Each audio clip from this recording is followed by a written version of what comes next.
evening. I was going to say good day, but it's not. It's good evening.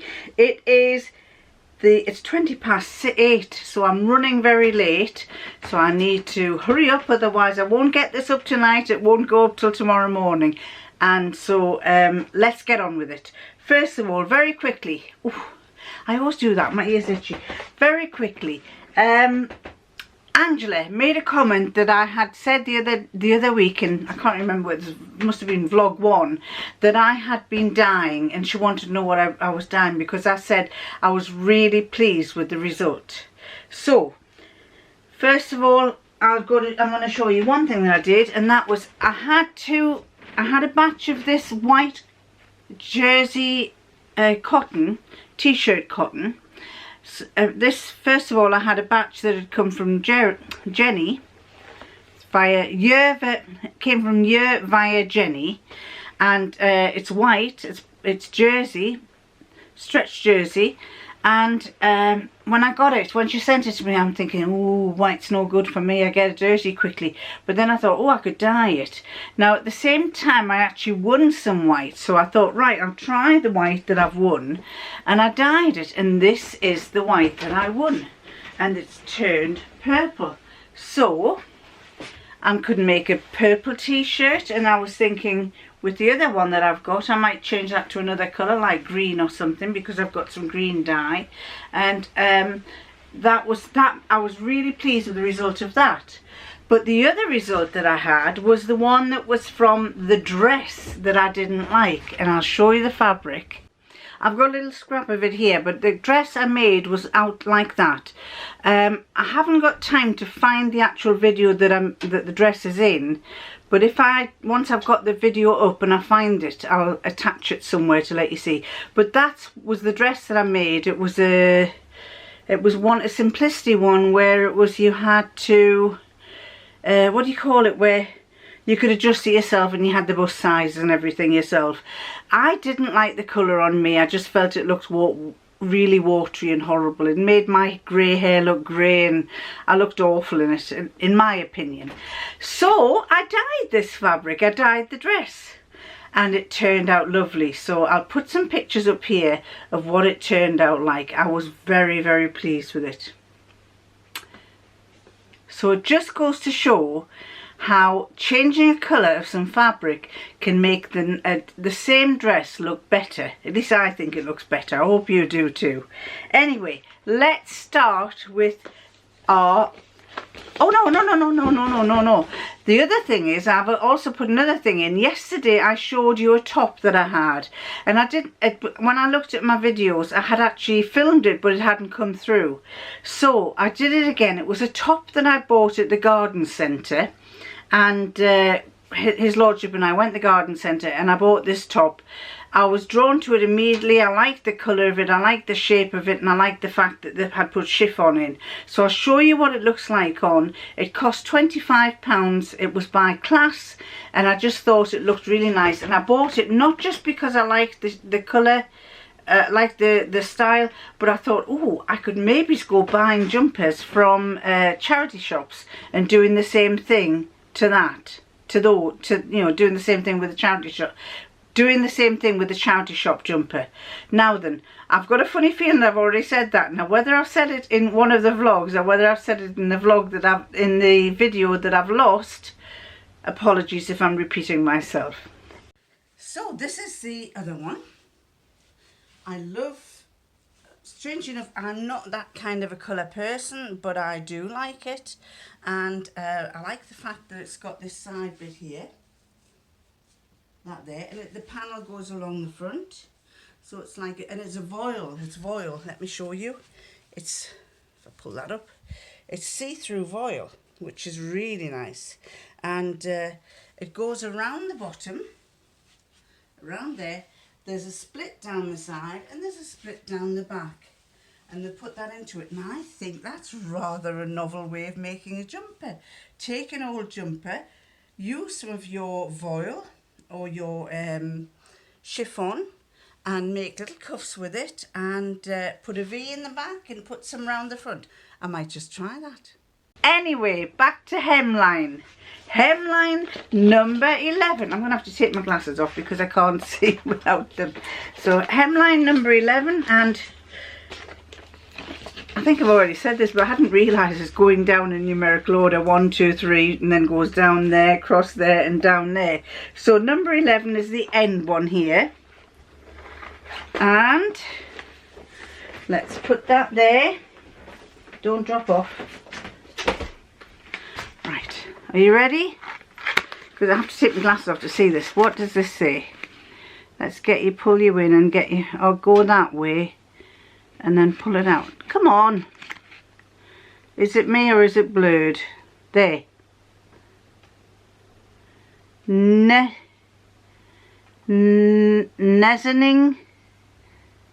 quaps. Nezening quaps. Measuring gauge. Oh, it's another one of these things. Oh, I like that. That wasn't in last year's one. Let's show you that one. That one is... Take the cat hair off there. That one is there. Let's get there and pull it out so till it focuses there. A nice aluminium one. Isn't that lovely? It's really nice.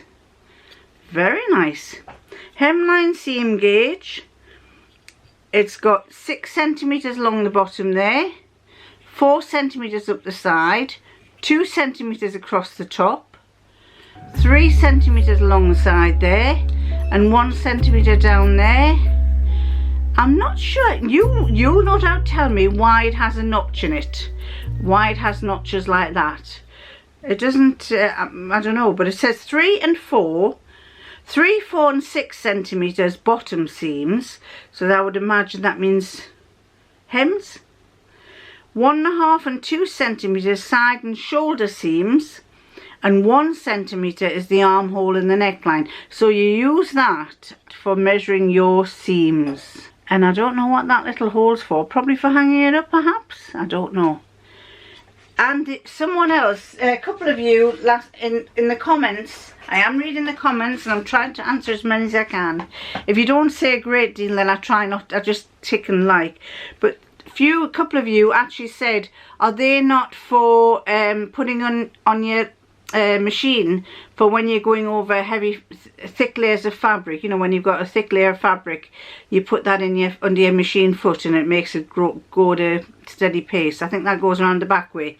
That's right, around the back way, and then it balances it out. Yes, it probably is, you're right. So there you go, that one was yesterday, and this one today. I'm really pleased with that one, that's nice. If you can tell me if there's a use for these little dints there, do let me know.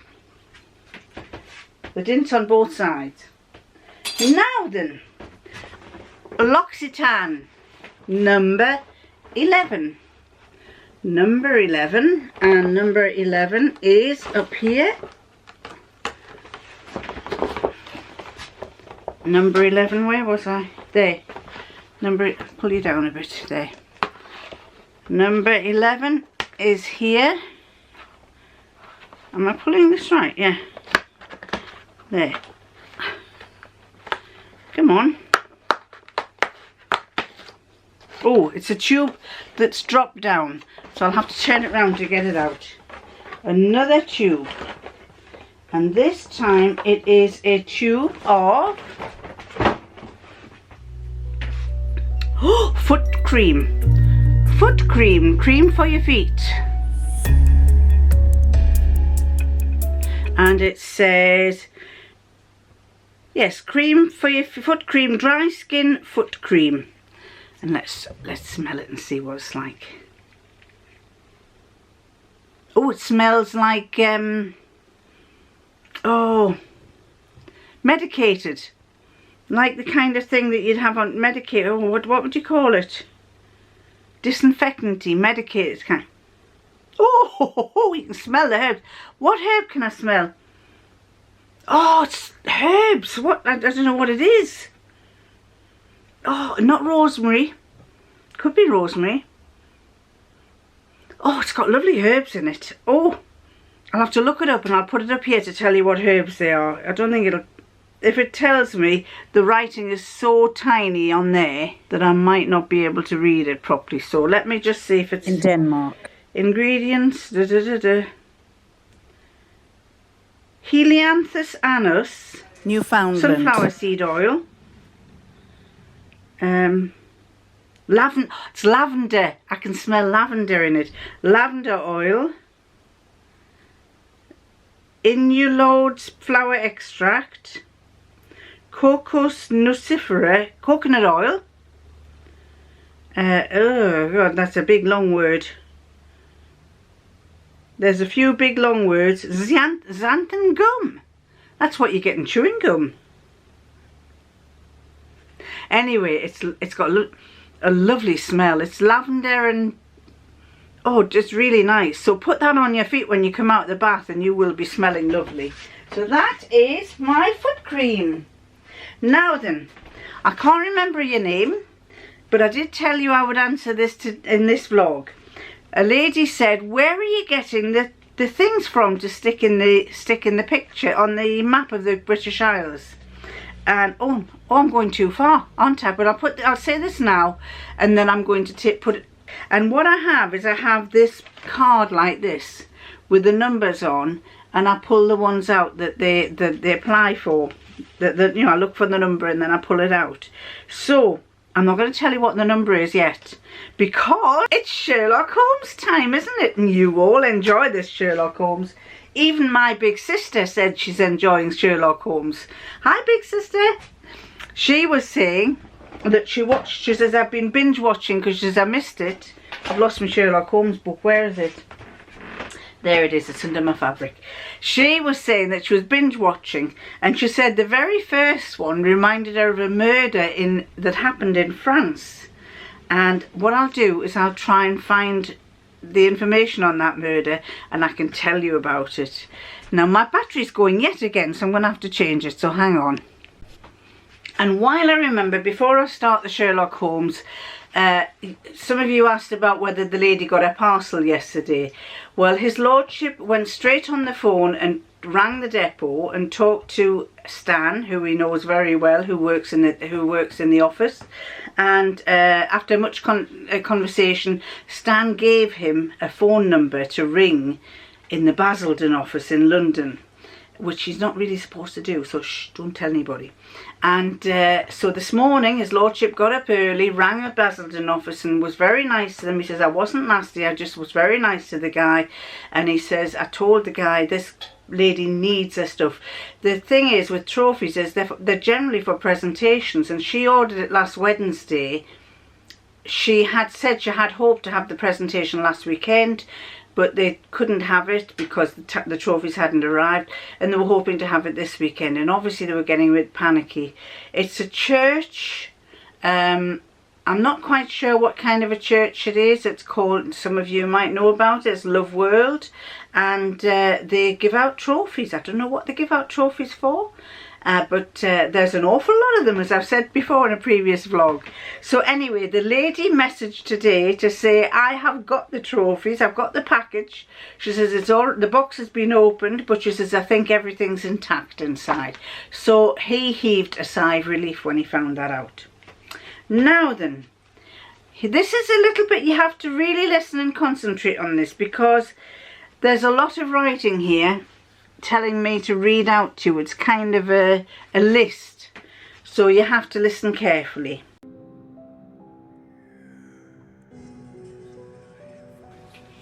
It's called A Rum Deal on the Pier. Holmes! Inspector Lestrade was really irritated. If we can't find anything, we'll have to let this fellow go tomorrow. That would be disastrous. We're certain he's smuggling Caribbean rum mixed with antifreeze into the country and is expecting a new delivery at London Pier tonight. We had someone on his tail all day, but then our officers blew their cover and had to catch him while they could. We believe he received a message telling him the number of the pier, but we're unable to find anything. Please could you take a look at the file? So Sherlock Holmes picked up the file and read what it said. Suspect, Cyril Beetroot. Personal effects. When taken into custody, men's attire: winter coat, fur hat, handkerchief, 1 pencil, pack of 20 cigarettes, Ben Billing, 3/4 full, 1 windproof lighter, empty, 1 hip flask with gin, 3 Christmas cards, blank, 1 pocket mirror, 12 pins, 3 Cuban cigars, Churchill, 1 pack of matches, 50 pieces, 3/4 used, 1 dog-eared Basil Rathbone autograph card, 1 loose coat button, silver, 1 book of matches, Hangman's Best, 2 missing, 5 orange seeds, 1 men's comb, 1 knife, 1 pawn ticket pocket for a pocket watch, 1 crocodile leather wallet, coins, 3 shillings and 5 pence, banknotes, 3 10-shilling notes, and a passport. Observation protocol. 11:26 leaves house. 11:27 eats orange while walking. 11:27 eats orange while walking. 11:38 a.m. throws something in a waste bin. Orange peel. 12:16 p.m. arrives at the south side of Hyde Park.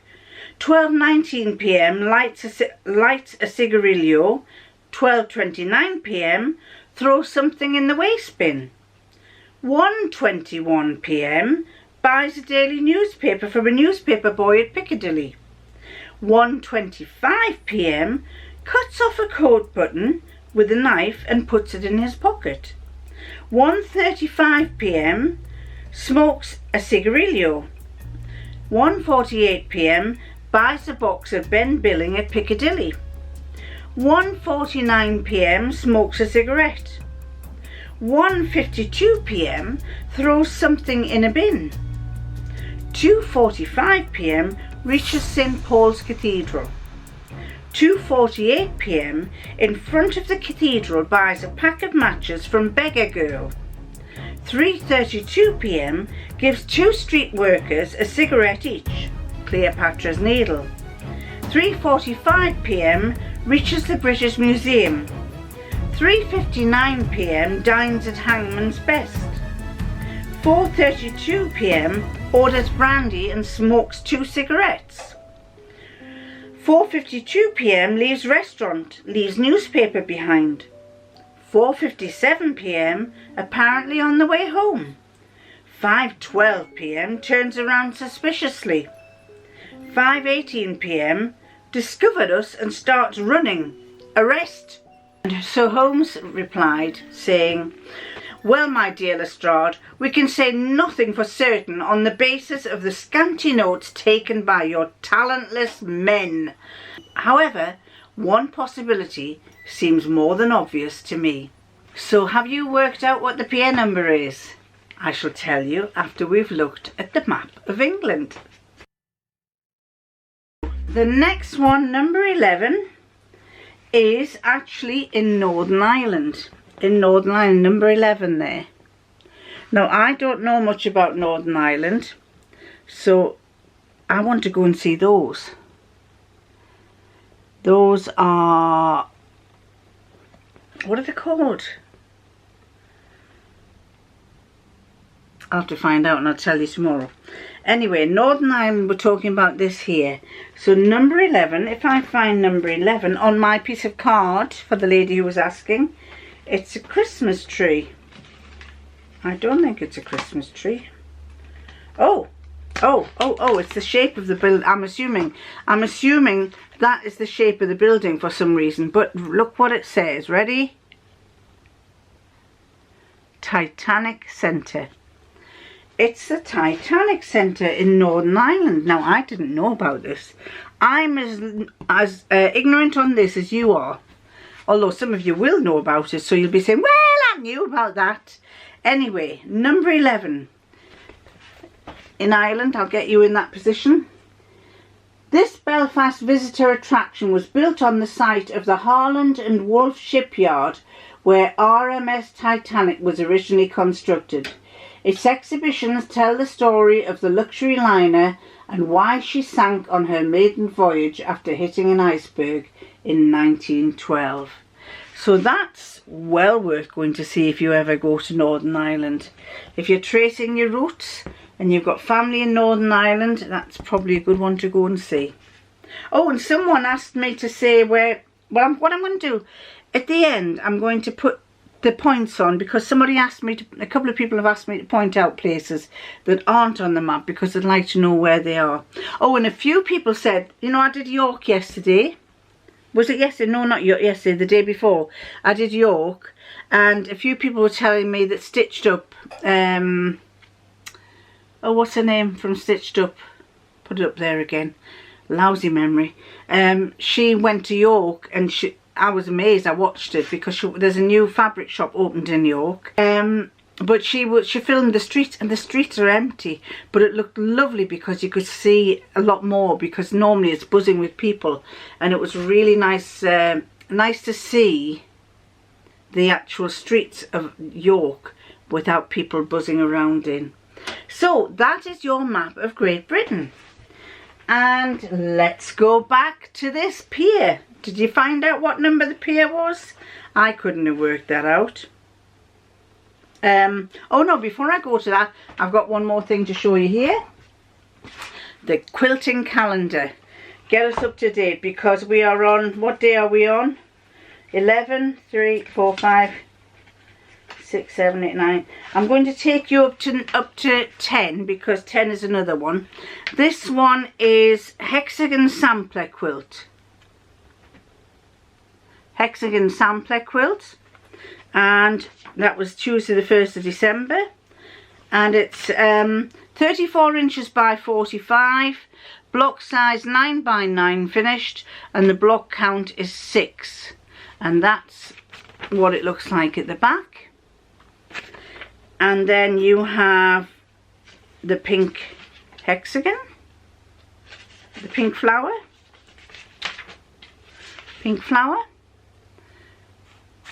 and that's the design on the back. I shouldn't show you the design on the back because you might copy it. Then there's that one,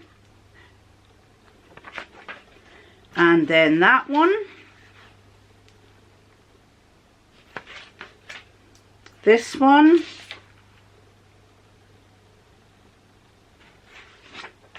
this one. I like that one. And the star.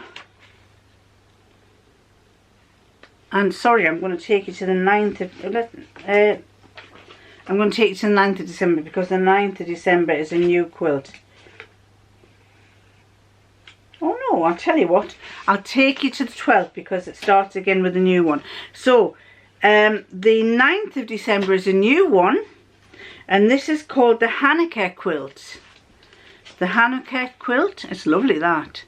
And this is 64 inches by 64, block size 16 by 16 finished, and the block count is 9. And there are the colours that they've used. And we have, there's basically only two pieces to it. That one and that one. I do like that, and it's got the stars on that one. So that takes you to the 12th of December. So I'm going to do that one tomorrow, or no, I'll do that one next week sometime. So on to our last piece, which is Whodunit.